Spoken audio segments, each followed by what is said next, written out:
Hi, Vinny Mancuso, Service Coordinator here at the Sunnytown Regional Center. As you already know, I met with Stephen and his family for his IPP meeting. I asked questions, took notes, and together we came up with a plan. Here, let me show you how it's done. The IPP is a document that reflects the thoughtful and thorough discussion between the Regional Center and you, covering the services you might need, how they're provided, and how they're funded. Walk with me. The IPP Guide was designed to help hundreds of thousands of people with IDD and their circle of support examine and imagine what services are available to provide the kind of life they want. You might already know what that life looks like. Or you may need to explore a bit to find your answers.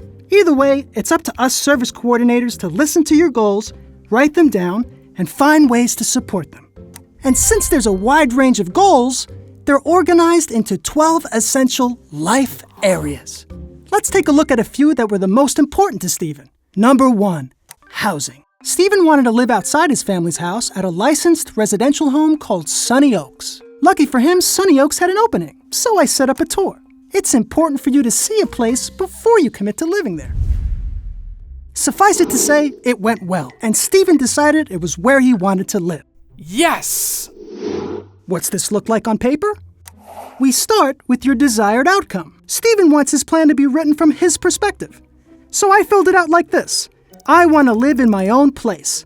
Some people prefer to write Stephen wants ... and that works too. Let's fill in the rest. Service and support, housing, supported by Sunny Oaks. The start date is when he moves in. The end date is a date agreed upon by the planning team. How much? Is 1 unit. That may sound impersonal, but in housing, each unit is a month of living there. And how often? Sunny Oaks is funded monthly. And funded by means who is paying. Now, while some supports are fully paid by one source, some rely on multiple sources. In this case, Stephen's SSI and the Regional Center fund Sunny Oaks. It's easy to understand, right? If not, ask your service coordinator to explain.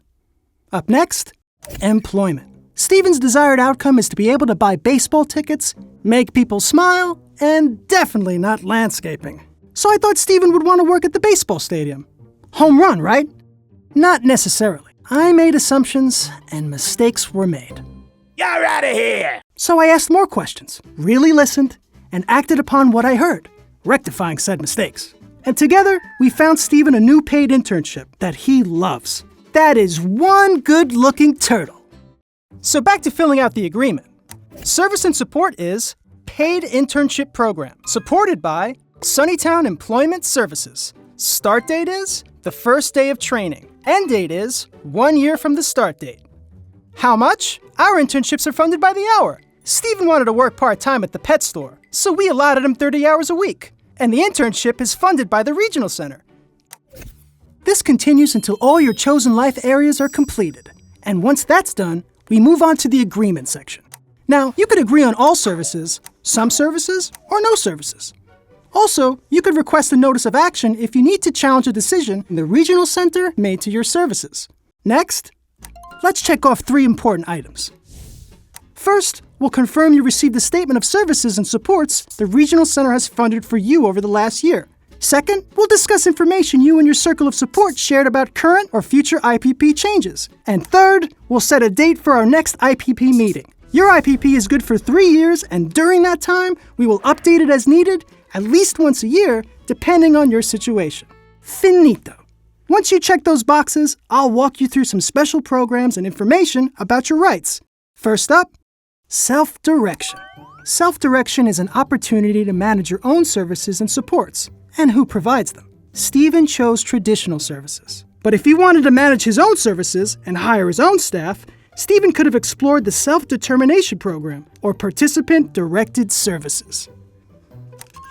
Regional centers are required to have a process available for you if you have grievances with the regional center or a service provider. This process is called a 4731 complaint. The whistleblower policy means that the people we support are protected if they anonymously report illegal or improper activity anywhere they receive services. California says opportunities for competitive integrated employment shall be given the highest priority for people with IDD. This means real money for real work. The Regional Center can help you register to vote if you're eligible. which, in my humble opinion, is something you should do. Who am I to argue with democracy? Am I right? The Regional Center can develop a transportation access plan to help an adult safely utilize public transportation if they're able to. If not, we'll provide transportation to day services or work. Voila! Now, this was just a quick overview of the IPP process, so make sure to discuss yours in greater detail with your service coordinator. There's only one thing left to do now. Sign it. All right, Cavalry fam, time to sign. Did you look everything over? We sure did, bud. Great. Sign on the dotted line, my man. And remember, every time your IPP changes, you'll have to re-sign. So that's it. Easy peasy, lemon squeezy. And now in the near future, we'll get back together for a follow-up to make sure the IPP is still working. Remember, your planning team strives to be person-centered in all they do. And that person in the center is you.